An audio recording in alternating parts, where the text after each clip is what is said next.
ठीक है, ये चीज को आप समझना, ये बहुत ही इंपॉर्टेंट चीज है। पहली चीज तो मैंने कई बार भी बताया था, थॉट जो है वो आपके मतलब का है नहीं बेसिकली, लेकिन थॉट से क्या निकल सकता है हमारे मतलब का, वो मैं निकालने का प्रयास करता हूं।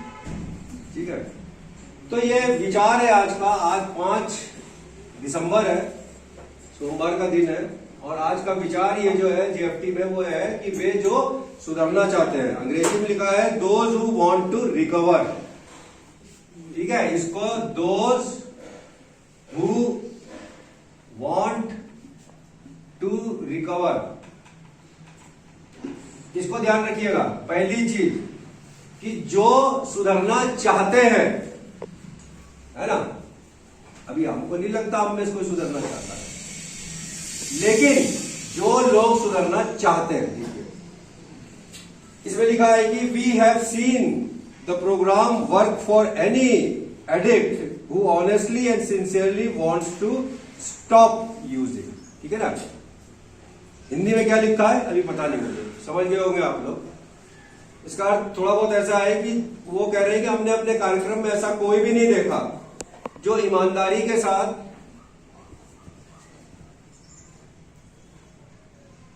छोड़ना ना चाहता हो अपने नशे को। ठीक है, तो इसमें एक दो चीज निकल के आती है, वो समझेंगे हम लोग।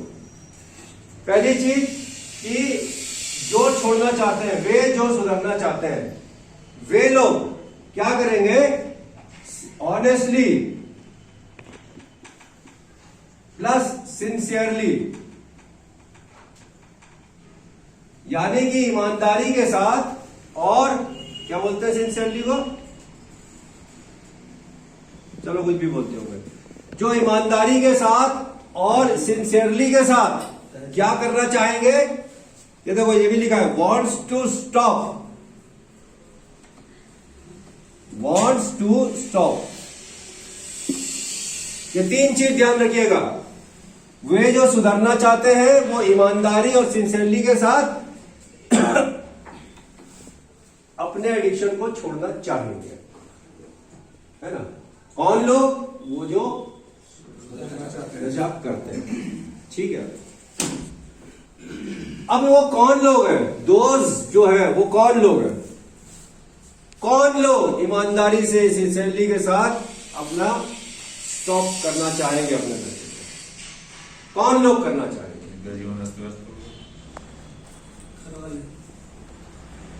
जिनको ये आभास हो गया हो, जिनको ये आभास हो गया हो कि उनके जीवन में एक समस्या है और उस समस्या का जो कारण है ना, एक समस्या है जिस समस्या के कारण उसका परिवार, वो स्वयं, ये 2 ही चीजें मान के चल रहे हैं, तीसरी चीज अभी रहती हो।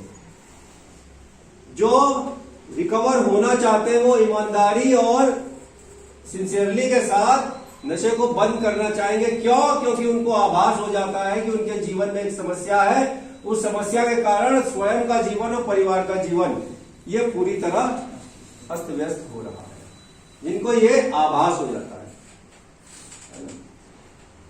अब ये आभास किसको होता है,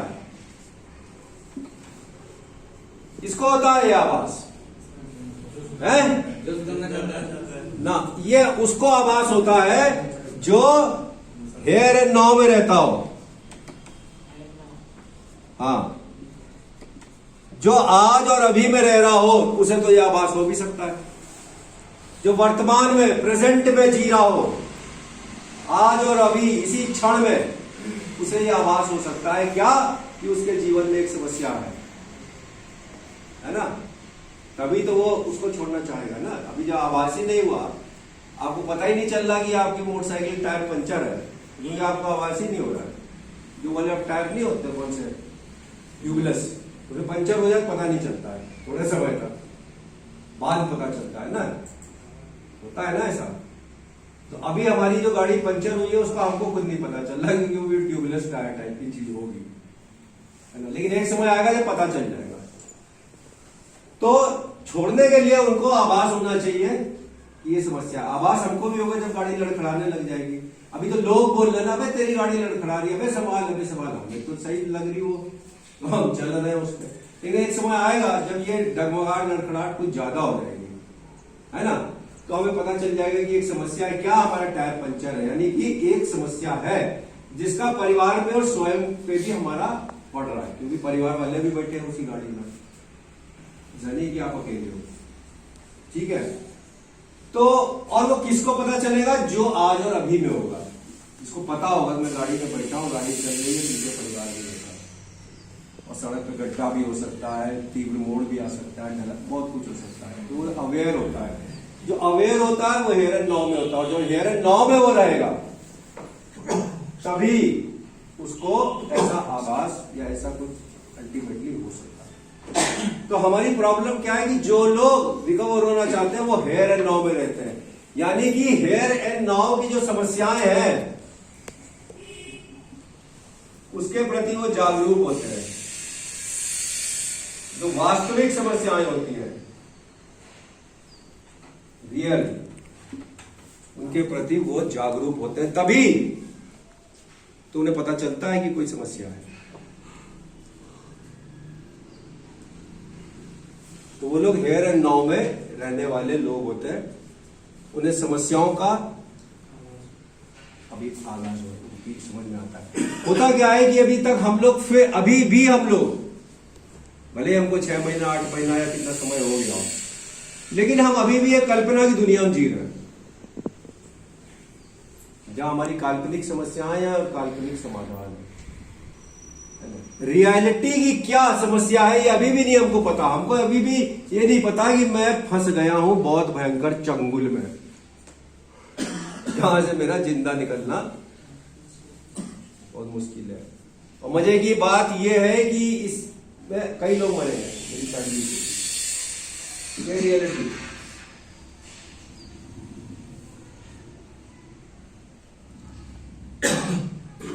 करूंगा तो मैं, और मरेंगे मेरे परिवार वाले भी। इस रियलिटी के प्रति वो जागरूक हो जाता है, जो अवेयर हो जाता है, उसे आभास होता है, तो वो समस्या के समाधान की ओर बढ़ने लगता है। और वो क्या है कि ईमानदारी के साथ वो इस समस्या के जो कारण है उसको समाधान करने की कोशिश करता है। वो समाधान क्या है? वो मेरा नशा। समझ रहे हो? तो अभी क्या है कि हम लोग अभी भी रियलिटी में नहीं है ना। हम आप लोगों ने जो भी प्रश्न पूछे, आप ईमानदारी से अगर गौर करके देखोगे तो वो आप या तो अतीत की बात बता रहे हो मुझे, पास्ट की, या आप मुझे फ्यूचर की कहानी सुना रहे हो। पर अभी भी आपको जो मेन समस्या है वो आप में से कोई नहीं बोलता है। मेन समस्या क्या है कि ये जो स्थिति आई है हम लोगों के जीवन में, वो क्यों आई है, उस कारण को देखना। और जिस दिन आप कारण की तह तक पहुंच जाएंगे आपको पता चलेगा कि वो कारण और कुछ नहीं है, वो है मेरा नशा। तब आप इस कारण को हटाने की कोशिश करेंगे, क्योंकि तो आप कोई भी नहीं चाहता कि उसके जीवन में प्रॉब्लम रहे। सब चाहते हैं मस्त रहे, आप भी यही चाहते हैं, फिर आप उपाय करोगे अपने नशे का। ठीक है जी। तो अब ये जैसा इसका विचार था कि जो सुधरना चाहते हैं वो ईमानदारी से और सिंसियरली अपने नशे को छोड़ सकते हैं, छोड़ना चाहते हैं, क्योंकि उन्हें आभास हो जाता है कि एक समस्या है जिसका परिवार पे, समाज पे फर्क पड़ रहा है ना। और वो समस्या के समाधान की तरफ, जब समस्या पता चल जाती है तो आदमी समाधान जरूर ढूंढता है, उसका कोशिश करता है, तो समाधान जो है वो देखता है। और समाधान उसका क्या है? वो हेयर एंड नाउ। जब तक आप हेयर एंड नाउ में, यानी आज और अभी की समस्याओं को नहीं आइडेंटिफाई कर पाओगे तब तक बड़ा मुश्किल है, क्योंकि बाकी जो समस्याएं हैं वो काल्पनिक है, इमेजिनरी है, उसके काल्पनिक सॉल्यूशन भी है और वो प्रॉब्लम भी काल्पनिक है। अभी जो आपने सोच रखा है ना कि भाई ये प्रश्न जो आपने और भाई जी ने पूछा है ना, उसका उत्तर भी आपके पास होगा, प्रश्न भी आप ही का है, वो आपने ही उसको डिजाइन किया प्रश्न को, तो आपने उत्तर भी बनाया होगा, है ना। अभी और वो उत्तर जो है वो आपने हर तरीके से ठोक बजा के अपने लिए परफेक्ट माना होगा। अभी मैं उससे मिलती जुलती बात कह दूंगा तो आप कहोगे कि ये बहुत बढ़िया आदमी है। अगर मैं उसका सपोर्ट नहीं करूंगा उस थ्योरी की तो आप कहोगे कुछ पता ही नहीं, क्योंकि वो प्रॉब्लम आपकी इमेजिन में है, वास्तविक में है नहीं। और अगर आपको लगता भी है तो वो आपके लिए इंपॉर्टेंट होगी, ना आपकी फैमिली के लिए इंपॉर्टेंट है और ना इस सोसाइटी के लिए इंपॉर्टेंट है, वो आपके लिए भले ही होगी। तो प्रॉब्लम आपके लिए इंपॉर्टेंट है तो उसका करो, कुछ करोगे तो तब ना जब आपको पता होगा कि समस्या क्या है। चलिए, समस्या आपका नशा नहीं है, नशा तो क्या है, प्रकटीकरण है। प्रकटीकरण क्यों? प्रकटीकरण माने वो ऐसे प्रकट होता है अस्त व्यस्तता के रूप में, वो वैसे प्रकट होता है क्योंकि उसका स्वभाव है अस्त व्यस्तता लाना, स्वयं के जीवन पर, परिवार के जीवन में, तो वो तो प्रकट होगा ही होगा उसी तरीके से। तो समस्या क्या है ये देखो, मैं तो कही नहीं रहा नशा है, और नशा है भी नहीं, बाकी उसका मूल कारण तक जाओ। अच्छा ठीक है, दूसरी बात यहाँ पे इंपॉर्टेंट चीज क्या है, वे जो सुधरना चाहते हैं, those who wants to recover honesty और सिंसियरली, नशे को छोड़ना चाहेंगे, है ना। अब नशे को छोड़ने का क्या तरीका है, क्योंकि नशे की कोई गोली तो मिलती नहीं बाजार में, क्या है तरीका?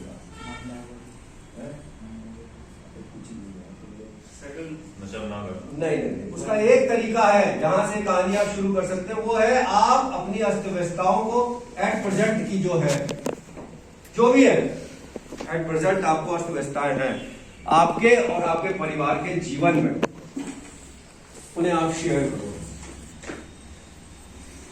देखो कहानी नहीं सुनानी उसमें कि मैंने बंदूक लेके और नंगे पांव गया था और मैं बरेली से इधर कर्फ्यू लगाता हूँ, 10 कमांडो आ रहे थे, मैं गोलियां बरसाता हुआ रैम्बो की तरफ मैं मान लेके आया। ये कहानी नहीं सुनानी, कहानी ये सुनानी है शेयरिंग में कि आपके और आपके परिवार में जो समस्याएं हैं, अस्त व्यस्तताएं हैं, दुख है, दर्द है, पीड़ा है ना, उसको आपको शेयर करना है, और कोई तरीका है ही नहीं। इसीलिए शेयरिंग का बहुत बड़ा महत्व होता है, क्योंकि शेयरिंग के द्वारा मैं स्वयं को तो प्रेरणा देता ही हूं। जब मैं अपनी अस्वस्थता याद करूंगा, जब मैं याद करूंगा कि एक बार मैंने पी की और मेरे बस में साले ने मुझे लात घोटे मार के उतारा गया था, तो एक दफे मेरा मन उससे दूर हो गया। अगर मुझे ये चीज याद आती है बार बार और मैं इस चीज को शेयर करता हूँ, याद भी तब आएगी जब मैं बार बार शेयर करूंगा। मैं शादी में गया था, मुझे साला क्या हालत हो गई थी, मुझे मार पीट के वहां फेंक दिया था कहीं पे, सुबह पता चला। तो आप एक दफे शराब से आपको विरक्ति होगी, नशे से, और विरक्ति ही मानसिक तौर पे, आध्यात्मिक तौर पे वो विरक्ति पैदा करनी है। और कब आएगी? जब आप अपनी अस्त व्यस्तताओं को और समस्याओं को जेन्युइनली, ऑनेस्टली, सिंसियरली जब आप शेयर करोगे, स्वयं से, दूसरे व्यक्ति से और ईश्वर से। ठीक है, और वो शेयरिंग के द्वारा आप स्वयं को तो प्रेरणा दोगे ही नशा मुक्त रहने की, जिसका अप्रत्यक्ष रूप से फायदा आपके परिवार को मिलेगा। जो कोई दूसरा आपकी शेयरिंग सुन रहा हो सकता है उसके ऊपर भी कोई पॉजिटिव प्रभाव पड़े कि यार इसके जीवन में ये कर रहा था और ये सब प्रॉब्लम आई, तो भगवान मैं तो बहुत ही शुक्रगुजार हूं, मैं तो बहुत भाग्यशाली हूं, क्योंकि मेरे जीवन में तो इससे भी ज्यादा खतरनाक प्रॉब्लम थी, पर आपकी कृपा से मैं बाहर आ गया उन चीजों से। या फिर वो ये भगवान की दुआ कर सकता है कि मेरी हालत भी इसके जैसे हो सकती थी, और अगर मैं करूंगा आगे तो ऐसी हो भी जाएगी, पर समय रहते आपने मुझे बचा दिया। वो अपने को कृतज्ञ फील करेगा आपकी शेयरिंग से। और अगर वो ठीक हो गया बाय दी वे मान के चलते हैं, तो उसका फायदा उसके परिवार को मिलेगा। तो जो आप शेयरिंग कर रहे हैं उसका फायदा आपको और सामने वाले को मिलता है ना, दूसरे को मिलता है सामने वाले को। और अगर आप में से कोई भी XYZ दोनों में से कोई भी वो नशा मुक्त रहता है या हो जाता है तो उसका फायदा, अगर वो सोबर हो जाता है तो उसका फायदा उसे और उसके परिवार को मिलेगा। यानी कि आपकी शेयरिंग से कोई और कहीं और सुख शांति समृद्धि आ रही है, विकास, तो ये क्या होगा, एक बहुत बड़ा पुण्य हो गया, या आपने किसी के जीवन में ऐसा चमत्कार और सकारात्मक प्रभाव लिया है तो बहुत बड़ा पुण्य हो गया, है ना। तो ये जो पुण्य आपका हुआ है इसी को शेयरिंग कहते हैं, या अंग्रेजी में किसी को सर्विस या सेवा कहते हैं, सेवा या सर्विस, क्योंकि आप सर्विस ही तो कर रहे हो अपनी भी अपने परिवार, शेयरिंग करके आप बहुत बड़ी सर्विस कर रहे हो, सेवा कर रहे हो, किसकी, स्वयं की, स्वयं के परिवार की, है ना, दूसरे की और उसके परिवार की, क्योंकि आप स्वयं को भी प्रेरणा दे रहे हो, प्रोत्साहन दे रहे हो कि आप नशा मुक्त हो, और आप डायरेक्टली इनडायरेक्टली दूसरे को भी दे रहे हो। इसी को क्या बोलते हैं, सेवा। शेयरिंग ही जो होती है वही सेवा है, तो वो सेवा हम में से कोई कर नहीं रहा है, ये है सबसे बड़ी त्रासदी, है ना, कोई नहीं कर रहा, जो कि उसका पहला स्टेप है रिकवरी का, नशा मुक्त शेयर। तो जो लोग रिकवर होना चाहते हैं वे ऑनेस्टली और सिंसियरली क्या है, शेयरिंग करते हैं। और शेयरिंग में भी खास तौर पर हमारे जैसे लोगों के लिए हमें सिर्फ अपनी अस्त व्यवस्थाएं, पीड़ाएं, मेरे और मेरे परिवार के जीवन में जो है उनके बारे में बताता है। तो जो सुधरना चाहते हैं वो शेयरिंग करते हैं ईमानदारी से, सिंसियरली, ठीक है जी। और ये शेयरिंग जो है यही सेवा होती है, यही सर्विस होती है।